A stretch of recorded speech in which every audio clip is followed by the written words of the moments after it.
মুফতি শামসুদ্দোহা আশরাফি।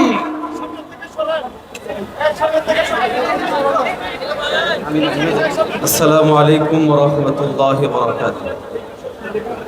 نحمده ونصلي على رسوله الكريم. أما بعد، قال الله تبارك وتعالى: أعوذ بالله من الشيطان الرجيم. بسم الله الرحمن الرحيم.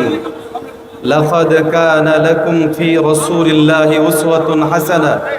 صدق الله مولانا العظيم.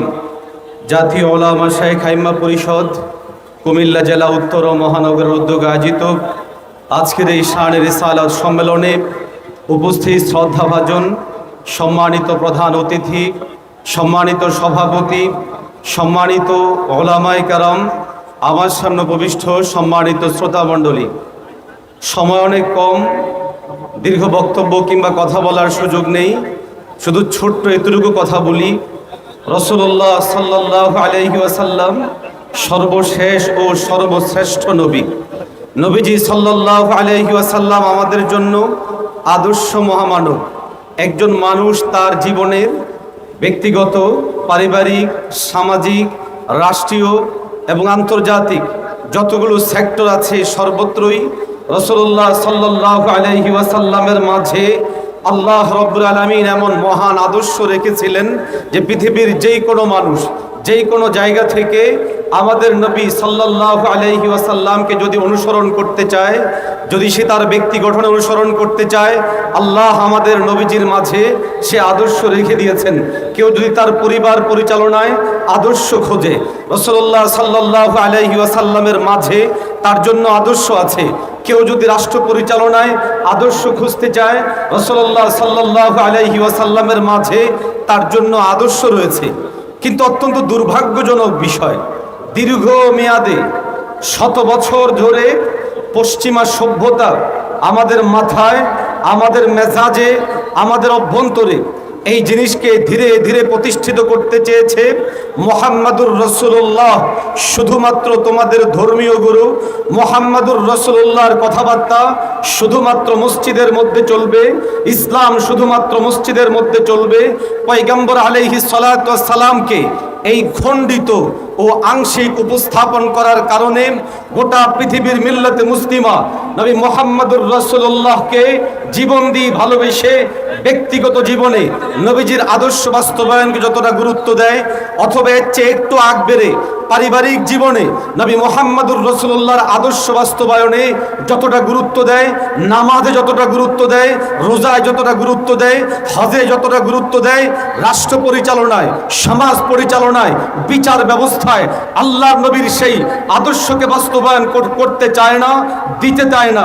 ফলাফল এই দাঁড়িয়েছে, একের পর এক কখনো কখনো আমরা লালনবাদ কর্তৃক আক্রান্ত হয়েছি, কখনো কখনো লেনিনবাদীদের কর্তৃক আক্রান্ত হয়েছি, কখনো কখনো ন্যাশনালিজম জাতীয়তাবাদীদের কর্তৃক আক্রান্ত হয়েছি, কখনো কখনো সেকুলারদের কর্তৃক আক্রান্ত হয়েছি। এবার 2024-এ আমাদের ভাইদের রক্ত অর্জিত স্বাধীনতায় আমরা দীপ্ত শপথ নিতে চাই, আর খণ্ডিত উপস্থাপন নয়, আর খণ্ডিত ইসলাম নয়, ব্যক্তি থেকে শুরু করে রাষ্ট্রের চূড়ান্ত পর্যন্ত ইসলাম বাস্তবায়ন করতে হবে। আর এই আদর্শ বাস্তবায়নে পয়গম্বর আলাইহিস সালাতু ওয়াস সালামের জীবনী আমাদের জন্য অত্যন্ত আদর্শ মডেল। সম্মানিত হাজিরিন, আমরা পরিষ্কার ভাষায় বলি, পোশাকের মধ্যে যেমন আমার নবীর সুন্নাহ আছে, খাদ্যে যেমন আমার নবীর সুন্নাহ আছে, নামাজের মধ্যে যেমন নবীর সুন্নাহ আছে, রোজার মধ্যে যেমন আমার নবীর সুন্নাহ আছে। আমার নবীর সুন্নাহ শুধু খাদ্যে সীমাবদ্ধ না, শুধু নামাজে সীমাবদ্ধ না, শুধু রোজায় সীমাবদ্ধ না। আমার নবীর আদর্শ সমাজ পরিচালনায় আছে, আমার নবীর আদর্শ রাষ্ট্র পরিচালনায় আছে। অতএব আগামীর বাংলাদেশ ইসলামের বাংলাদেশ হবে ইনশাআল্লাহ। আমরা অত্যন্ত দুর্ভাগ্যজনকভাবে এই কথা স্বীকার করে ওপেন ফিল্ডে বলতে বাধ্য হচ্ছি, একের পর এক বারবার আমাদের রক্তে অর্জিত স্বাধীনতা ছিনিয়ে নেওয়া হয়েছে, চুরি করা হয়েছে, ডাকাতি করা হয়েছে, রক্তের সাথে গাদ্দারি করা হয়েছে। 47-এ দেশ স্বাধীন হয়েছিল, টোটাল ধর্মের ভিত্তিতে পাকিস্তান হিন্দুস্তান স্বাধীন হওয়ার পর এক শ্রেণীর গাদ্দারেরা সেই স্বাধীনতাকে লুপে নিল।